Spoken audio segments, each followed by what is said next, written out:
Hey there guys, welcome to the channel and welcome to the show. I'm glad you could be here. Today's sausage recipe is a bit of an experimental recipe. Kind of falls into that budget-friendly category, which I've always enjoyed. The author is Stanley Mariansky, and I'm going to put a link to his website in the description box below. You're absolutely going to want to check it out and bookmark it because he has thousands of sausage recipes that you could play with. Often we get asked, what books do we recommend for the young sausage maker? And I would say anything written by Stanley Mariansky is a good place to start. The information is on point, and there's usually lots of great recipes that you could choose from. He's got everything from vegetarian sausages to fermented meats like salami, and then of course fresh smoked and cured sausage.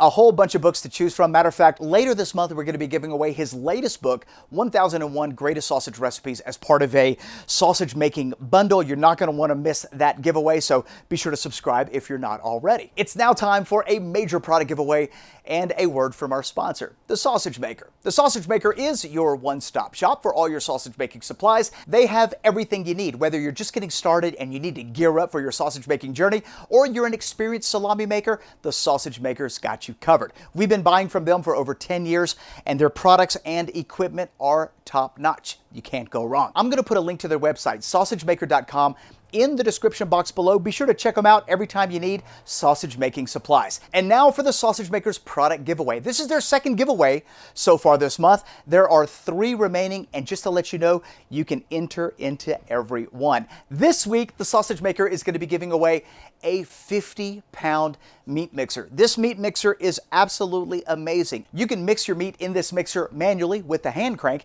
or you can attach it to their number 12, their 22, or number 32 grinder, and it will mix automatically using the motor of your grinder. If you commonly make 20 pounds or more of sausage, having a meat mixer like this is a dream come true. Certainly a lot easier on the hands. So how do you win? Let me explain. First thing you got to do is hit that subscribe button and that notification bell. While you're there, give this video a thumbs up. And let me know in the comment section below, what do you currently use to mix your meat? Do you use the good old-fashioned hands and turn them into popsicles? An orbital mixer? A KitchenAid? I'd love to know. Finally, and most importantly, I'm going to put a link to the registration form in the description box below. Click on that link, fill out the form. It will enter you into the drawing, which will be held in 1 week, where one lucky winner will be chosen at random.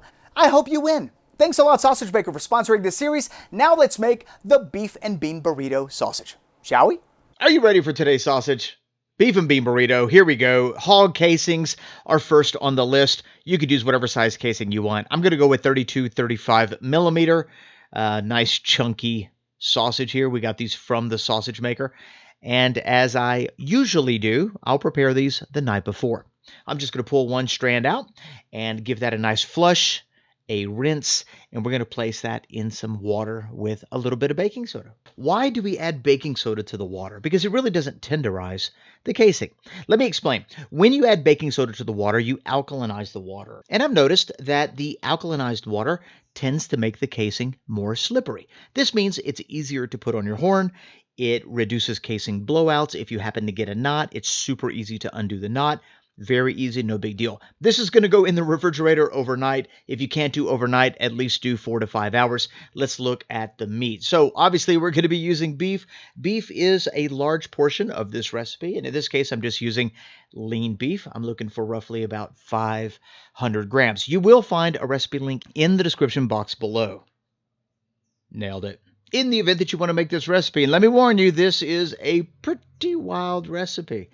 I was intrigued. So we're just going to cut that beef up into cubes, as we normally do. This is going to go into the throat of our grinder. And as always, we want to make sure that beef is nice and frosty, so we're going to place that into the freezer while we take a peek at the rest of the ingredients. Now, I will have to say that I did take some creative liberty with some of the ingredients in the recipe, so I'll post the original recipe and then my modified version. But even with the changes that I made, I don't think that it would have made that big of a difference. So we're going to start with a little cilantro. If you live in the Bahamas, you can add shadow beni.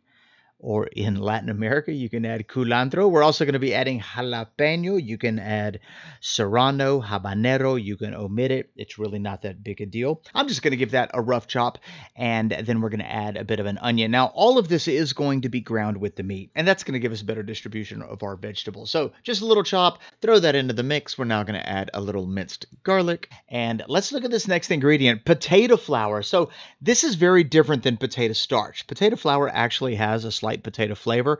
It's not quite as good of a binder as potato starch, but it should add a little bulkiness. So we're going to add some of that here in a minute. Another ingredient is one called carrageenan, but I did not have that.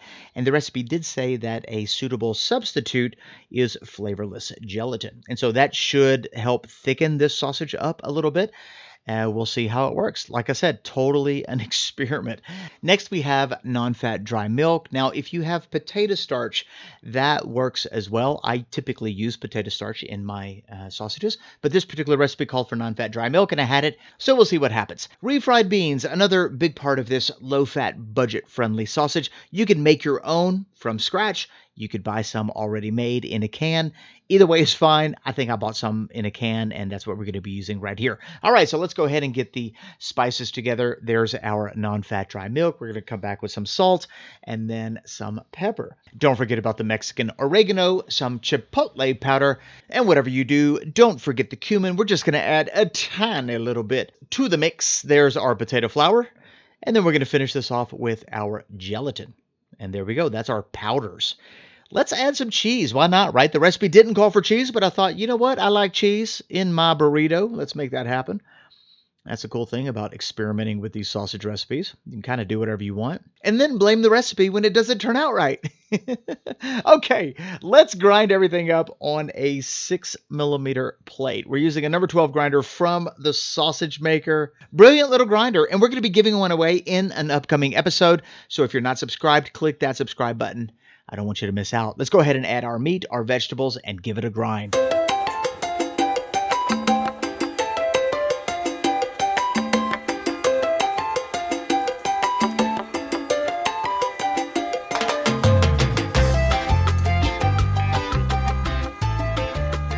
What a beautiful grind. Nice and pebbly.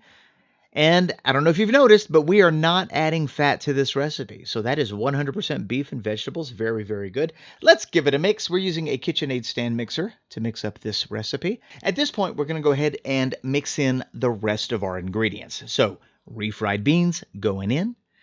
And then we're going to add our powders and then our liquid. So let me ask you a question. What's the absolute craziest recipe that you've ever tried? Be it from a book or maybe your own invention. I'd love to hear about it in the comment section below. We're going to be adding water as the liquid, but you can add a delicious Mexican beer if you want to do that. You can add low sodium chicken stock, maybe even cream. That would work as well. We're going to add our cheddar cheese, mix it for just a little bit more. And it looks like everything is well incorporated. And you know what? Strangely enough, it does have a slight stickiness to it, but nothing like, you know, a regular sausage recipe. It really feels more like a bean paste. I would never guess that the majority of what's in front of me is beef. It actually feels like the majority of it is bean. All right, so there we go. All right, let's get this into a sausage casing. We're going to be pulling out the trusty old 5-pound sausage stuffer. If you've been watching this channel for quite some time, this is a relatively new piece of equipment for us. And a bit of a downgrade to what we normally use. We normally use an electric sausage stuffer. But you know what? I wanted to try something different, and we filmed 99% of this year's show on that 5-pound sausage stuffer, and it was absolutely brilliant. It's a great little stuffer if you're just getting started, very economical, and it's got an upgraded gear system, so it's perfect for those small diameter sausages. I am stuffing this into that hopper much like a regular sausage. So I'm just trying to avoid any major air pockets. I'm pushing everything down nice and tight. And I got to tell you, this smells really good. And I cannot wait to taste it. So let's go ahead and finish the process up. As far as the casing goes, if you're new to sausage making, just wet the horn with a little water. No need to use any kind of oil. And just slide that casing right on there. There should be enough water in the casing to help it lubricate, and it should slide on effortlessly. Tie off the end, and if there's no sausage meat in your horn, go ahead and give it a little poke so that any air that's in there can escape. And now, burrito sausage time.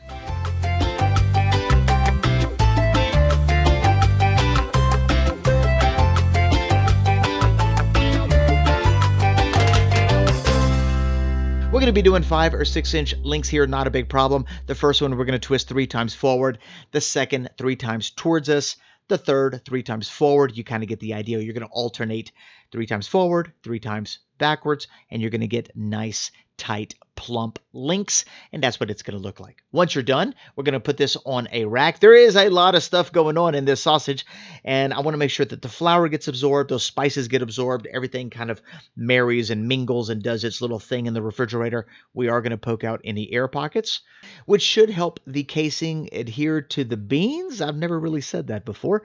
So we'll see what happens. I have no idea. Let's put this in the fridge overnight, but this is a fresh sausage. You could cook it right now if you want to.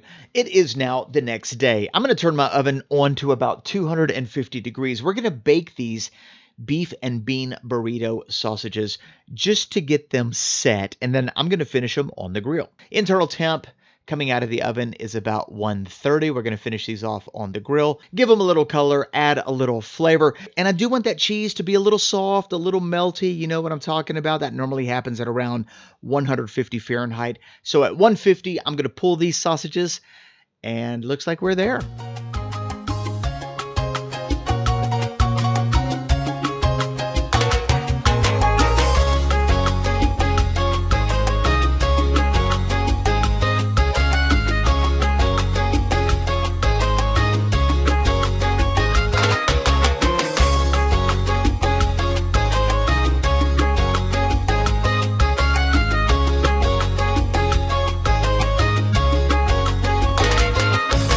All right, guys, the beef and bean burrito sausage, kind of an experimental recipe for the show, but I loved the concept. And so I thought, you know what, let's make it, film it, and you and I are looking at the results for the very first time. What do you think about that texture?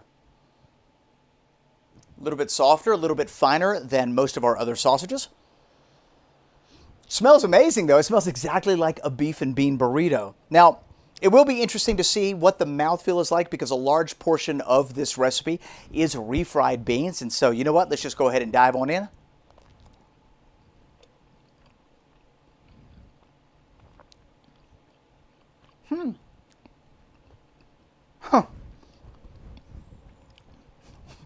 That's wild. The flavor is absolutely spot on. I mean, it tastes as if I'm eating a beef and bean burrito sans tortilla. But it's such a strange texture.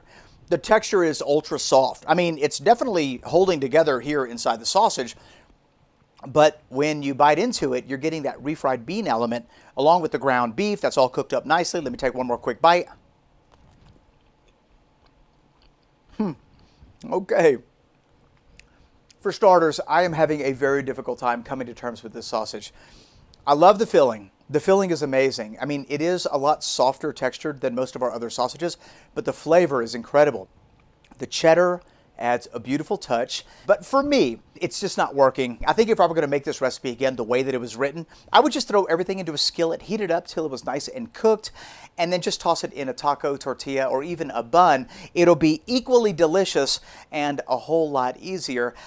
For me, it's not working inside of a hog casing. Now, with that being said, you may love the texture. It is a lot softer than your typical sausage. Let me go and cut a piece. And so we're going to take this piece right here. It's all nice and cheesy. You can see that. And if I give it a little squeeze, you can kind of see how soft it is. There you go.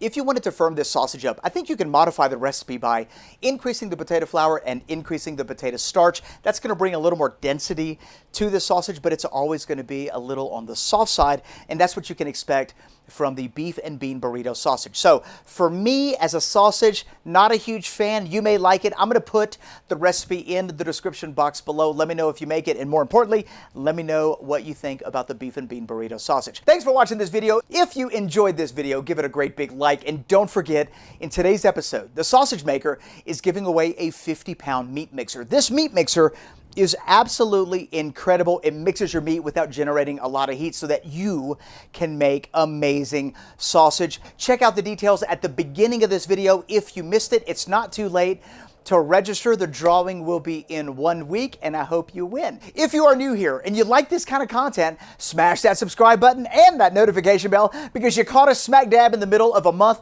full of daily uploads. We've got a lot of sausage recipes to cover. We've got a lot of prizes to give away, and I don't want you to miss out on any of it. Thanks a lot for being here. We'll see you tomorrow. Bye-bye.